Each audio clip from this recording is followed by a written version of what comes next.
Welcome to the Transplaining Podcast, episode 9. It is Nice. episode 9 because we had 3 episodes last week with it, Hmm. which, by the way, for anybody that hasn't watched it, it is a must-see because of all the information that came out. It was unbelievable. Anyway, I'm Daphne, and with me is my co-host, Bear. Bear here. Bear down. Bear with me. Yes, and today's guest is an investigator for the Illinois Office of Statewide Pretrial Services. And please welcome Mr. Josh Renshaw. Hey. Hi, hey, it's great to be here. Yeah, thanks a lot for being with us today.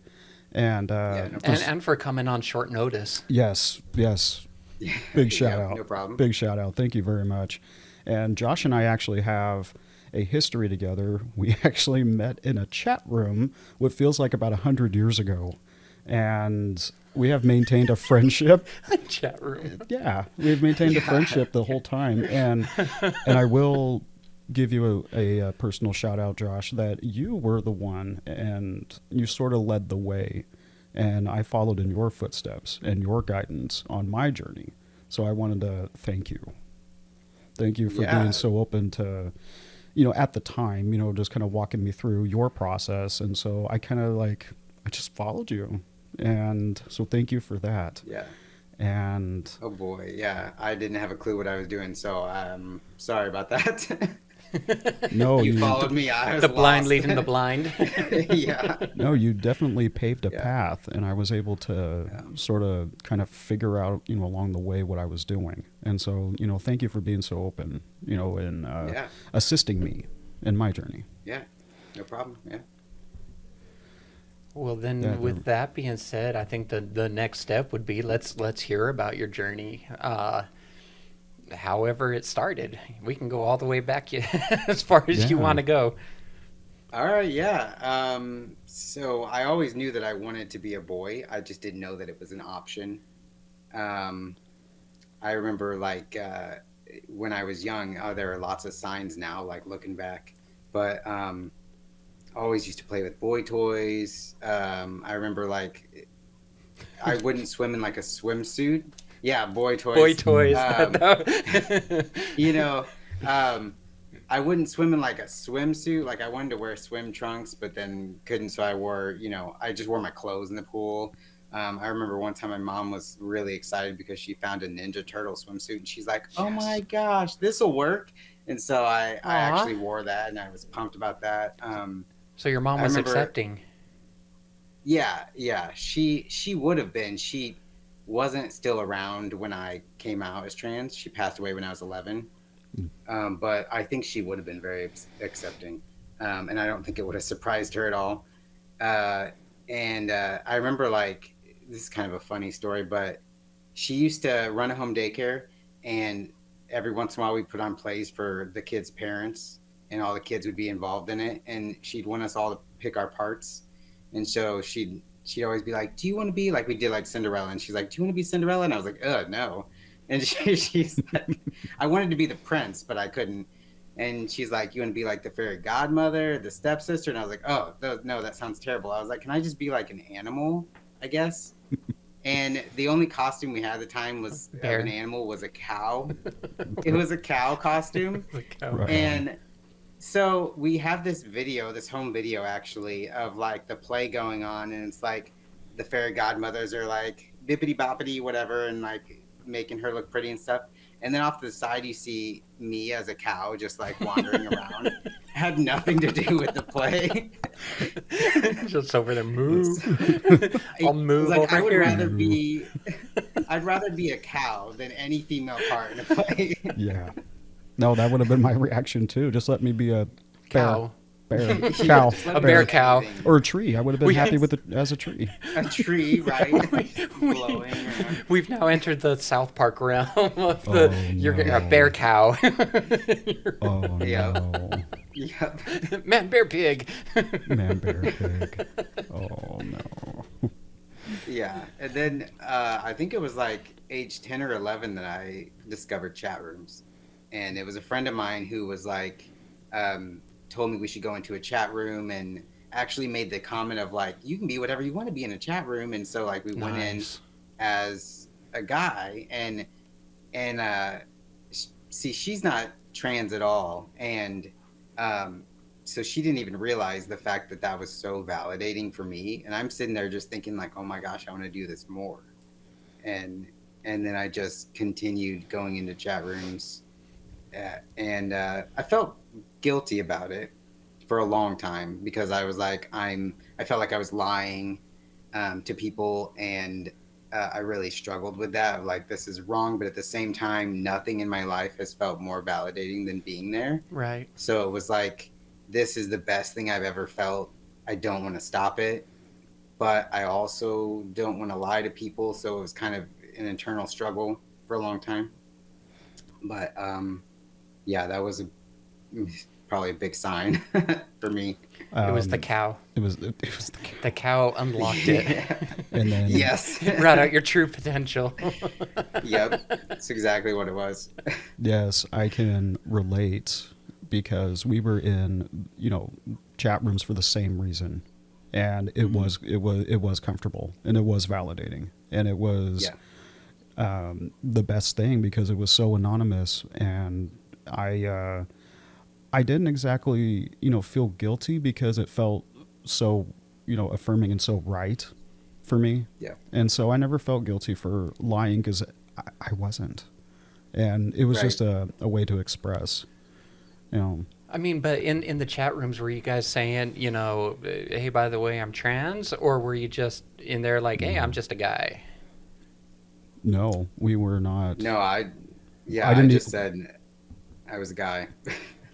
Back then, the terms weren't even like invented yet, I guess I could say. So then how did you Right. guys come across figuring it out together? Oh my. For me, it was. Go ahead. For me, I didn't know that trans was a thing. I just knew that I really wanted to be a boy, and I spent like most of my life just kind of. Honestly, I never thought about the future because I was always like, I don't expect to live, to old age. I feel that. kind of like, I hated myself. I hated my body. I didn't take care of my body. I was like, whatever, it doesn't matter. Right. Nothing mattered, And then there was one point when I was crying to my sister, and she, at the time, she was going to school for psychology, and I was crying to her, and I was saying like, I just really wish I was born a boy, and I don't want to be around anymore like this and stuff like that. And she was like, "Oh my gosh," she was like, "I think you're this concept I've been learning about actually." And so she told me about like gender dysphoria and being transgender and stuff, and it clicked in my head, and I was like, "Oh my gosh, that's an option!" Like this whole time, Yeah. just blew my mind. Right. It's nice when Yeah. when that term, the term connects with you and you go, oh, finally there's an answer. Mm-hmm. Right. Yeah. Like I'm not just like crazy and alone, and like Right. I thought I was just like, there's something wrong with me. Like, why do I feel this way? And it explained a lot. Like, oh, this is a thing that many people go through, and I just didn't know. Did you grow up religious? No, not exactly. We went to church here and there, but and I did actually go to a Christian middle school, which the education part was great, but I do think it messed with me. Like that's when I started like self-harm was during that time. Right. I was being taught that like the things that I felt were wrong and were evil. And so I'd go home and I'd like self-harm and just be like, what's wrong with me? I'm, evil. And Right. so there was some like trauma involved with like my schooling and stuff. But, Fair enough. And you said it was your sister that was studying psych and was Mhm. the one who. Okay, did that help you? I mean, when you first realized that this is a thing, this is a valid thing, and was it easy for you to come out? I still struggled with it probably like a couple years after that. I even like when I started going to college, I even wrote a paper on gender dysphoria with that when I wasn't even out yet. Wow. And so I think I knew it for a few years before I actually came out. And the first time I came out as bisexual, kind of like testing the waters Right. to see how my family would react and stuff. Right. And they were all like, "Oh, that's great, that's fine. You know, you love who you love, whatever, you know." And I was like, "Okay, that wasn't so bad." Right. And I sat with that for a while, and then when I decided to come out as trans, it was kind of like a last effort to save myself because Yeah. I was on the point of either I'm going to come out as trans or I'm going to end my life. Right. And so as a last effort to save myself, I was like, you know what, I'm this thing.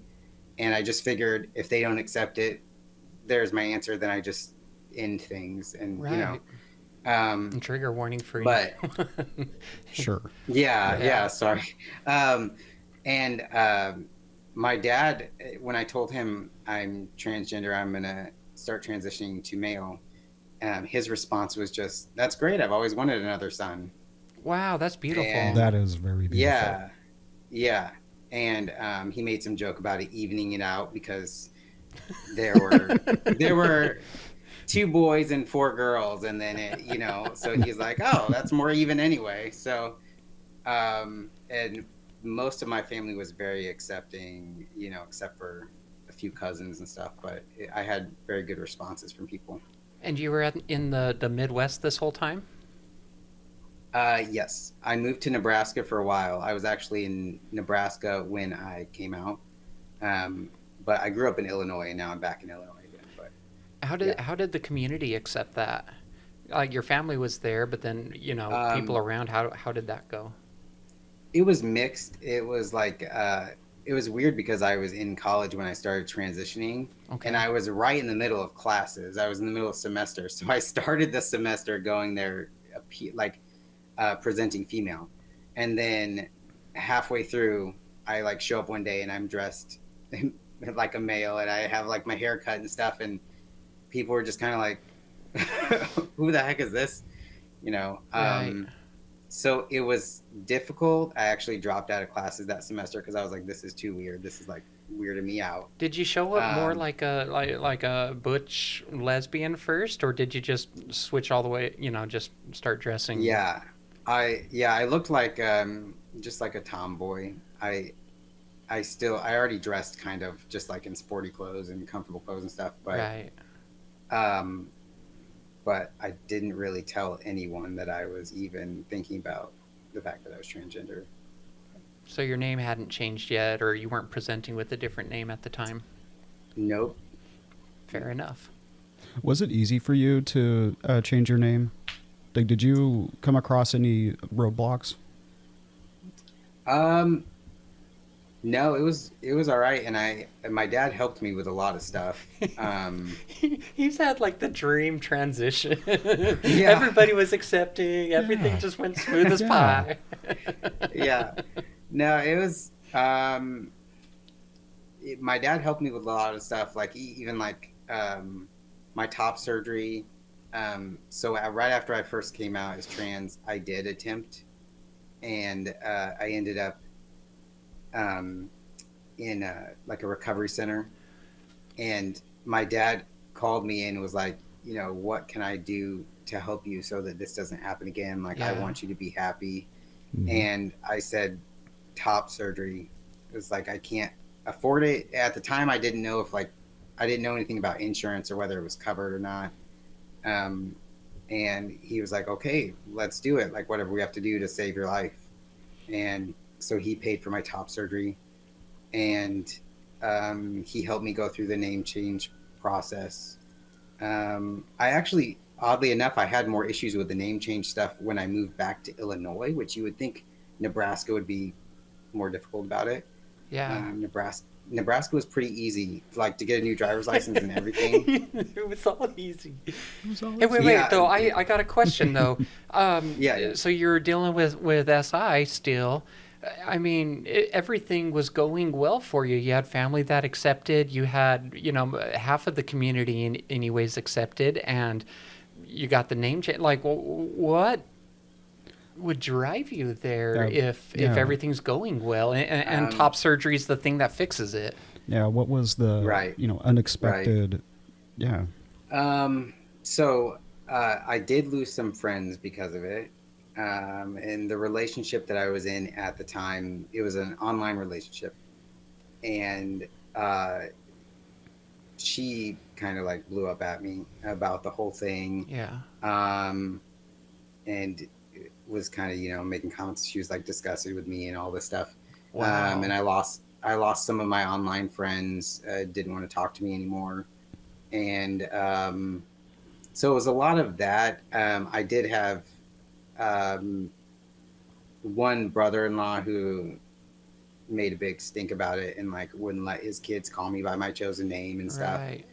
And then I had cousins who um, were basically telling the rest of my family like, "Hey, there's therapy that can fix this." And like I had super religious cousins who were just like trying to convince my family that I should go to conversion therapy and stuff like Oh that. yeah, I've been there. Yeah, yeah.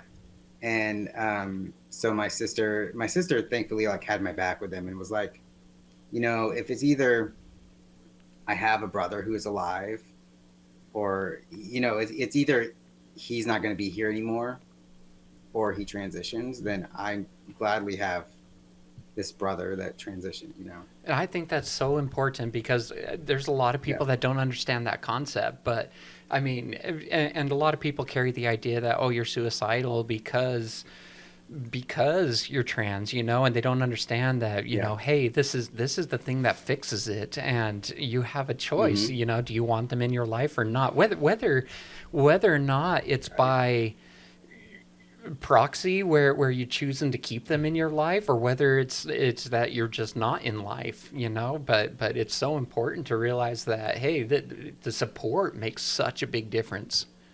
Oh yeah. I mean, we Yeah. were talking to Jeff a couple weeks ago about it, and he said just having even just one supportive family member decreases the chance of suicide by like 40%, I think he right. said. Yeah, it was a Yeah. significant number, of risk that is eliminated. Yeah. Yeah. Yep. Yeah. So you're able to get top surgery and get the name changed. Yes. Um, Yep. well, what kind of age frame was this that this was all starting to come together for you? Top surgery. I think I was 24 when I got top surgery. Have you ever And then regretted it? No, no, I'm so happy that I got top surgery. Um, Hysterectomy was like a few years after that. Right. I gained a ton of confidence from it, so I don't regret it at all. And I started like dating like in person for the first time. It's just so weird when you're like in your mid 20s and you're like, I'm going on my first date. Oh, that's cute. It is. You gain so much confidence when you transition. It's like I pre-transition, I had so much anxiety. I was actually on Social Security disability because I had trouble leaving my house without my sister or my dad going with me. Right. It was like crippling anxiety, zero confidence. I was just at home on my computer, talking, talking to people in chat rooms. Yeah. Right. And just post transition, so many people told me like you're like a totally different person because I'll go out and I'll talk to people like I'm just like bubbly and happy and confident. And you're not Wanting putting on to a show for experience that. people. Yeah, yeah, makes a huge Yeah, difference. you don't need a screen name anymore or anything. You can just be you. You No. know? Yeah. Don't need a screen My name. ridiculous screen names. I had the hardest time coming up with screen names. I was like, I'm gonna be Butter. Yes. And then You could spread I me on toast. I was like, I'm smooth like butter. I was like the cheesiest person. it's okay. We all loved you the same. Yeah. Yeah, I And had they like still liked me. Yeah. Yeah, I had Call like me four- honey. Yeah. Call me For a cornbread. while, I was like pit stop. I don't know. Pit stop. Pit stop. I was like, that's because I'm just a pit stop in your life, and like I don't know. I thought I had all these deep meanings to my names, and they were just the Yeah. stupidest names ever. I think I was Agent Orange. I had Pitiful Anonymous. I had so many screen Yeah. names. You had some really deep names. I was just like Butter. Yeah, Butter. Sounds good.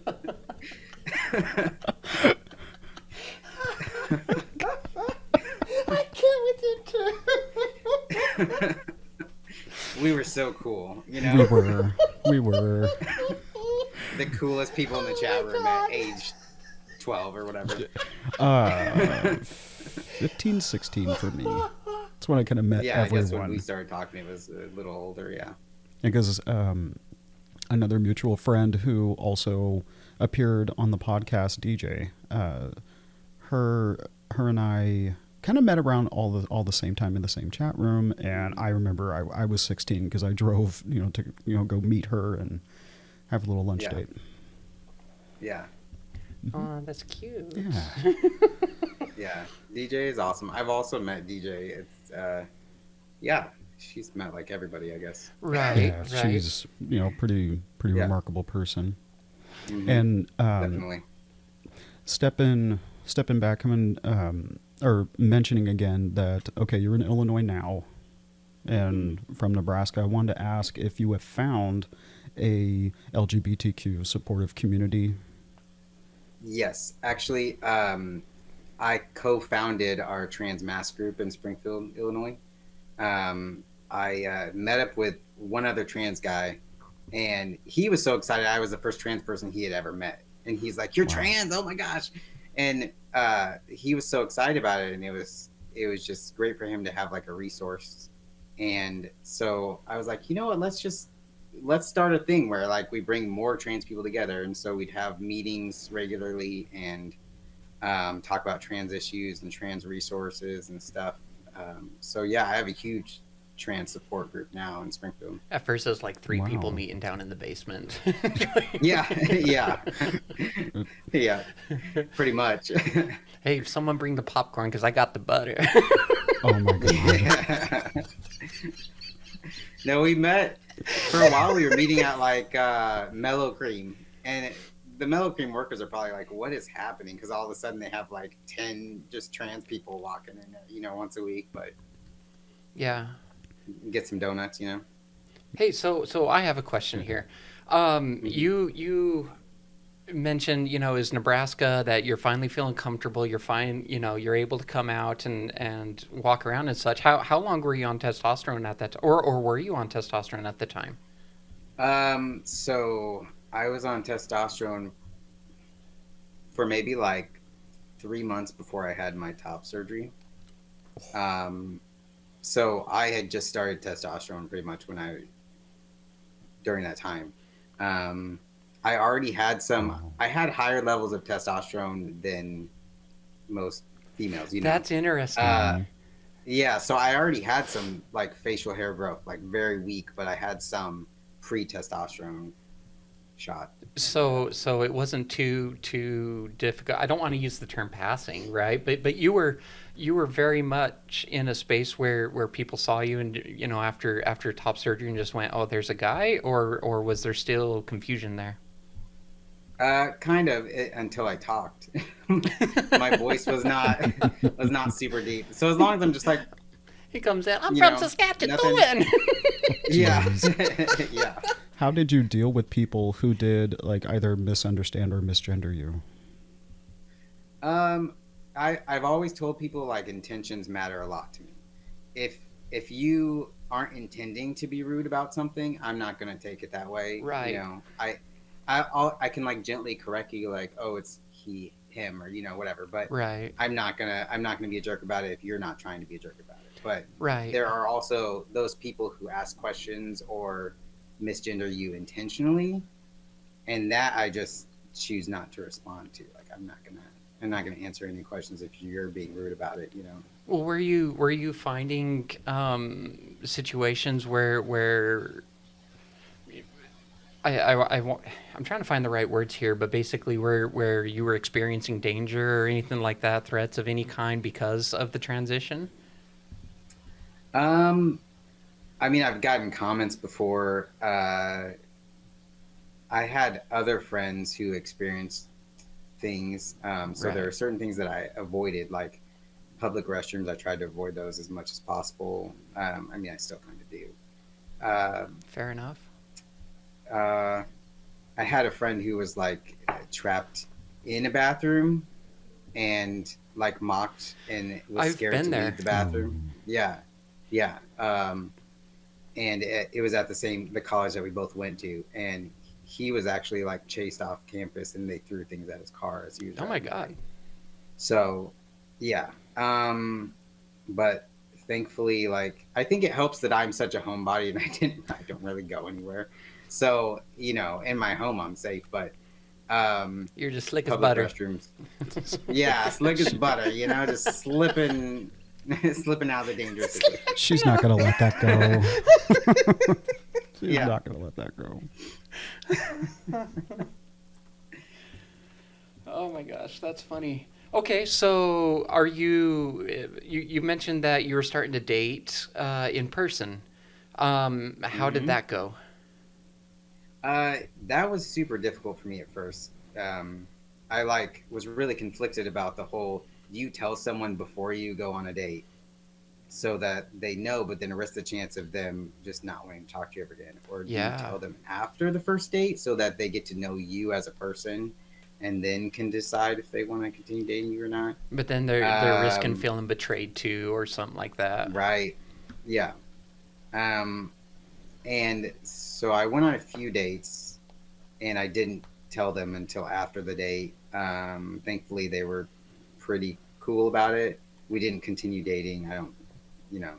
Um, but like my wife, actually, I told her before the date because I had had the experience where I told them after and then they didn't want Right. to continue.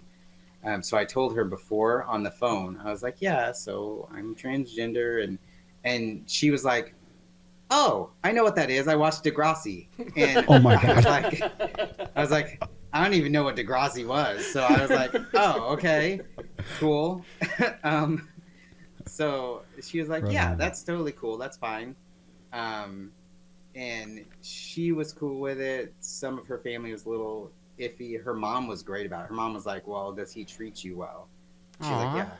And so her mom was like, "Well, that's all that matters."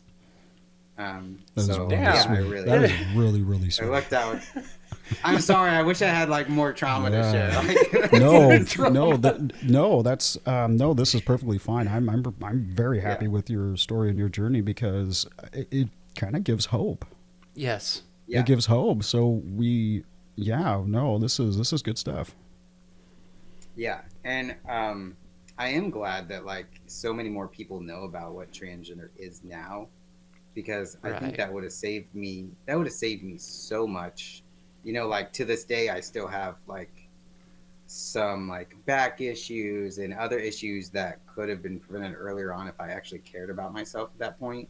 Right. But I felt so disconnected from my body when I was younger that I didn't care. I gained a bunch of weight. I like my mom would be like, "Don't slouch, you're gonna get a hump," and I was like, "I don't care," just slouching um and didn't take care of like my teeth properly, anything. I was just like, I don't care.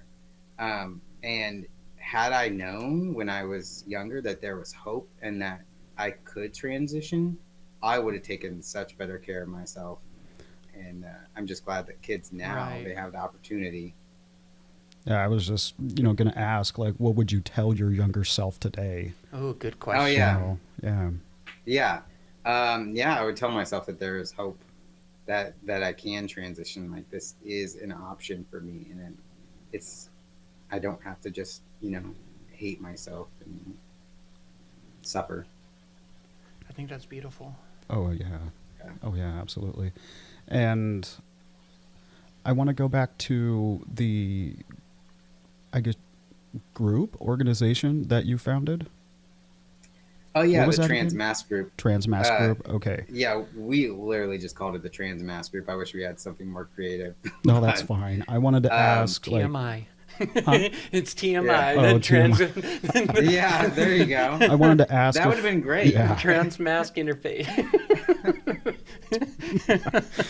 that's funny. I just wanted to Yeah. ask, like, if you had goals for the future of the Trans Mask Group. So group. the person that I co-founded it with does work for something called the Phoenix Center here in Springfield, and that's like an LGBT center, like in safe space Right. for people. And so he's much more involved with it now than I am. I was more for like the social support aspect, so I was more like, let's get together and like share resources, and he is more like, let's advocate and do. And you know, we worked together on that for a while, Right. um, but yeah, he works with the Phoenix Center now, and there's lots of resources there for LGBT community, and we do like clothes sharing. So they have like a store in there where people can donate their clothes, and then trans people can come get them for free. Like, um, and then like packers and binders and stuff like that are provided, and people can go get those for free, stuff like that. If somebody wanted to find that, how would they find it? The it's the Phoenix page. There's like a Facebook group and a website and things like that that I can provide to you guys. But it's they keep their meetings kind of low key because they Right. don't want any like hate, hate Right, of crimes course. against a meeting spot. But yeah, they have like the website, and I can share all that information with you guys. Yeah, that would be great. I'd like to put it in the show notes. Yeah, Yeah. give shout out and make sure that there's access to that. Yeah, for sure. What advice would you, speaking of the advocacy, what advice would you give someone who wants to support another trans individual coming out? Adopt a trans person. Oh my God. Wouldn't that be nice? Yeah. Yeah, I would think resources. Do your research and find resources. I think I was so lost when I first came out. I had no idea what I was doing. I didn't know how to find like a trans counselor. I didn't know. I just felt all alone. Like I knew I was this thing, and that was great and validating. But where do I go from here? And Right. like I even remember going to my counseling session with my therapist, and she was like, "Do you have a binder?" And I was like, "Yeah." I had no idea what a binder I got meant in that tape. context. I thought that she meant like a binder, like a school I- binder. I did too. And so, I did too. so I was like, "Yeah, I have a binder like at home." And she's like, "Oh, do you use it?" And I was like, "Sometimes." And I'm like thinking like, "Where is this going? Like, where I'm here for counseling." So it would have been nice at that. And she was like, "Your responses are really weird. I don't know if you're getting what I'm saying." You're like, mine has So, 3 rings on it. Mine's Yeah. Lisa Frank Like, with I keep my with the school ring. stuff. I named it Yeah. Lisa. My name's right. mine's Lisa Um, Frank with the dolphin and the rainbow So- cats. Yeah, right. Lisa Frank, like, Mhm. no, I had no idea what she was talking about. So it would have been nice at that point to have, if people had told me like, okay, you're gonna want this, you're gonna want this. Here's a resource for this. I think if anyone that you love is coming out as trans, do your research so that you can try to help them and be a supportive, because they're overwhelmed. They're coming into a whole new world, and they're overwhelmed and emotional, and they're not sure how people are going to react, and they're worried about so many other things that if you take care of like looking up the resources and helping them that way, that's going to be a huge weight off, I think. Yeah. Yeah, I think that's super important. Always do your research, and because I mean that's how you avoid misconceptions. Yeah. Oh, for sure. Yeah. Um, I accidentally exited You exited. again. You lost your questions. Yep, I That's did. okay. Yeah. I lost So- my notes. Okay, well let's take the same line of questioning then, or whatever. if there was another trans person wanting to come out and they're scared because they don't know if their family will be accepting, they don't know if the community will be accepting, they don't know where to find the resources, what would you tell them? I would direct them to the Phoenix Center. There's a lot of resources there that they have. I would also suggest, so even though it's a religious organization, there's a place called Catholic Charities. They provide free therapy. Um, I wish I knew of like more options that weren't like religious based for like free counseling, but um, I would suggest counseling. Rely on your friends who are supportive. Really use them as someone you can contact when you are in a dark place. What if they're in that space where it's 12 o'clock? What if Yeah. they're in that space where you're good? It's a It's bird the clock. I was gonna say, I'm Oh. pretty sure it's a clock. Okay. It is. Is 12 o'clock the owl? It's I don't know what that's even supposed to be, but I'm not. I was like, we had one as a kid, but 12 o'clock was the owl. So like middle of the night, you're walking through the house and whoo, whoo, and you're like, Oh. "Ah." Yeah, yeah, I'm over here yeah, trying to make an owl noise and it comes out a pigeon. My dad. yeah. Close enough. Yeah. Taking it back though, right? Yeah. You had a moment where you were dealing with SI, right? And there's especially just in everything that's happening, there's a lot of other trans people that are really struggling with SI right now. So if you found somebody there in that space, what kind of hope could you offer them? I think like leading by example, kind of.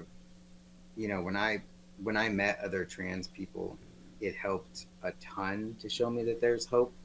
Um, Especially like just seeing that if they came from a dark place and where they are now, and like how much happier they are, and just knowing that that's a possibility. So I think besides offering like the resources and stuff, I think just letting them know that you do have options. It's going to be okay. I love that. Yeah. Yep. Yeah. Did you finally get a ball pulled up, Bear? Yeah. And there's a bunch missing now. I wanted to go back to talking about your journey. It sounded like ultimately, I think you said it before, you just kind of winged it. Like, did you have a role model or someone else to help you once you figured out what you wanted to do? Yeah, I found a trans mass group in Nebraska, and I really relied on them to kind of help show me the way. They suggested to me like counselors who are trans friendly. They helped me with resources. They and finally explained to me what a binder was. Nice. uh, so I really looked up to some of them that were further along in their journey. There was someone who had like gone to Europe and already had like lower surgery and stuff, and was talking about Oh, that. So I was like, oh my gosh, like this is amazing that you can actually get these things done. Like, and then I started researching like lower surgery because I didn't even know that you could do that, until I looked into it. So, and I'm on my path to get that done soonish next I year. love that. I was just going to Yeah. ask, like, what is next for Josh Renshaw? What is the next Yeah. step for you? Or is there a next step? Yeah. Or is there a next step? Yeah. Oh yeah, yeah. Lower surgery. Yeah. So I've had my top surgery. I've had my hysterectomy. Lower surgery. I already had like the hair removal, so my arms look super Right. weird because I've got like a hairy arm and then bald arm. So I've been, which when people ask, they're like, "Are you getting a tattoo?" I'm like, "Yeah." No, I totally Probably. I totally get Yeah. it. Like, I don't know, 2010, 2009, somewhere in there, I had a shaver and I thought I'd just mess around with it. And on the very back of my calf, whatever, I shaved just this little square. just kind of, oh, I wanted to see what it would look like, so I did it, and Yeah. it didn't grow back for years. I had this square no. on the back of my leg, and my Oh, wife at the no. time would see it, and she would just be like, "God damn you!" You'd be like, why'd you do that? Yeah. Yeah. There's Yeah. this patch missing. I mean, yeah, the funny thing about like hair removal, actually, before I transitioned, before I knew I was trans, I I went to get hair removal on my face because I had, so I paid for laser hair removal on my face because I already had some hair growing in. And I've always wanted to go back there now and be like, it didn't work. I want my money back. Like, just show them me now. But yeah, so that was a mistake. My online handle would be Patchy the Pirate. Oh my god. Patchy the Pirate. Oh my god. I'm sorry, I just had to get it out. Love it. Yeah. Oh my goodness. Okay, so yeah, hair on one arm, and lack of hair on the other. You're getting a Did you ever get the tattoo? No. Well, I have tattoos. I actually got a tattoo to cover my chest scar. Right. Is it So butter? I plan. It's not. No, it's not butter. I can't believe Can it's you not imagine butter. Just a big stick of butter. I can't believe it's not butter. I can't believe it's not butter. I'm just picturing like a butter with like I'm- this little trail where it's been sliding across. That's gonna be my next tattoo now. I love it. You Thanks for should. the idea. You should. Butter. Yep, I'm gonna do that. Mhm. Peanut butter. And jelly. Do that after lower surgery. Do And that. jelly. The peanut butter. Yep. Yep. Oh, Lord. Yeah. Did you have any other questions you wanted to ask, Bear? No, because half of my notes are missing.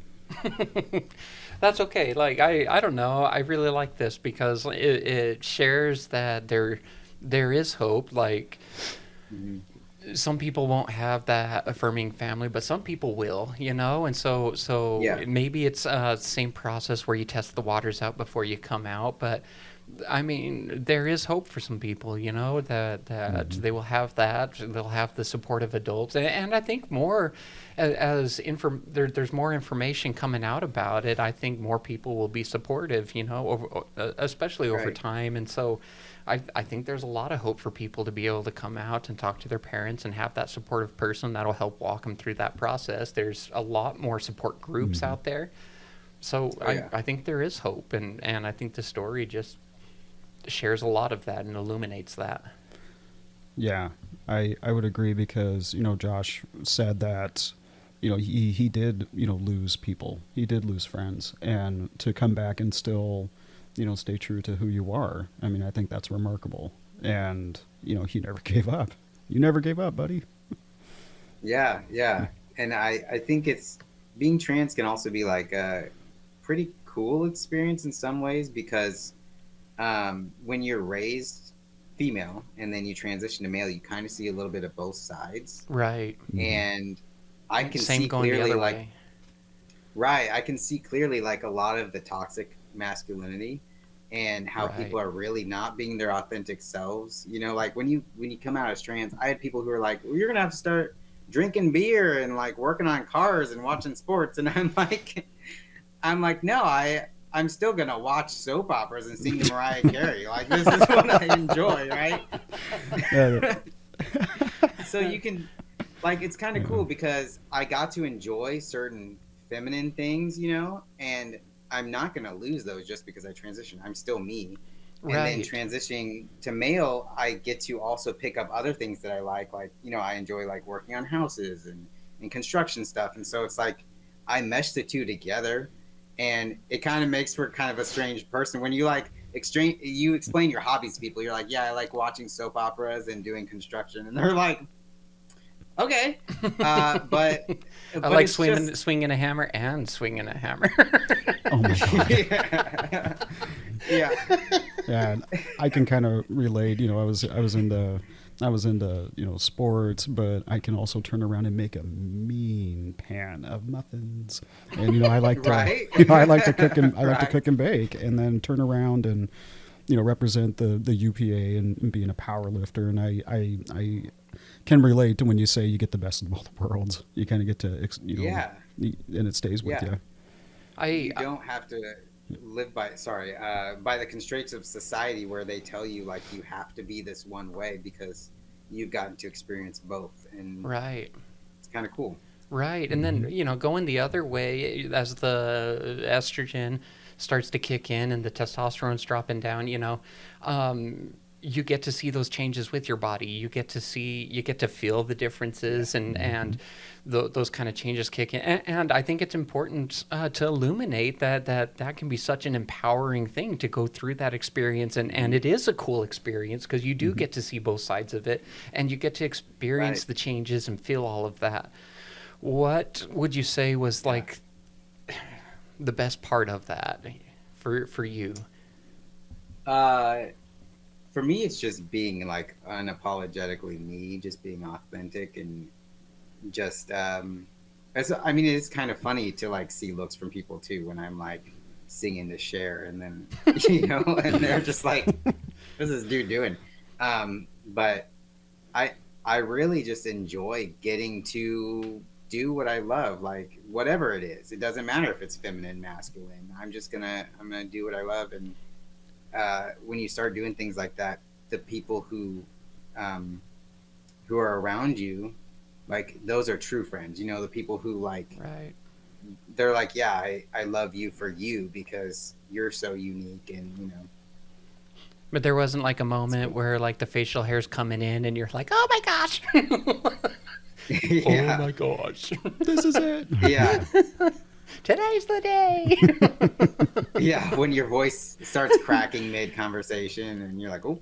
I mean, was that an affirming Um, thing though? Yeah. There, and like when you're on T, like your body fat starts gathering in different spots, which that can be a little weird. You start getting like a beer belly instead of like it going to like your hips and thighs, and like the voice dropping, the just all of it. Like it's very cool. I mean, I don't like the fact that I am balding. That's why my But- head's wrapped. yeah. Yeah. And my hairdresser, like, I told her that was a concern of mine ahead of time. I was like, yeah, some trans guys, they lose their hair. And she's like, oh, your hair is so thick, you're not going to have a problem with that. And I was like, okay, cool. A lot And of then I guys lose their started hair. It started Yeah. teeing it started falling out, and I was like, she lied to me. Yeah. I I just told go ahead. Sorry, I told Casey, my wife, like when I first met her, I had just started tea pretty much, and I had hair, and so I tell her all the time, I'm like, I had hair when I met you, and then it all fell out. Like she just stressed me out, and it fell out. I just blame her for the random things. Yeah, Marriage. I just like to say all of my hair just migrated to my face, and it's Yeah. time to go. We're gonna go live down Yep. here now. I love Yep. that. Pretty much, yeah. Well, Well- I think that's all I got. Yeah, I really enjoyed that. Yeah. I Yeah. did. I really enjoyed that. Yeah, I don't know. I think it's so important I think you've just highlighted a lot of important things, that there is hope, that there is affirming parts that come to it. There is organizations out there that will support you no matter where you are Yeah. in the country, Mhm. and that you're not alone. Right. Not alone at all, no. Right.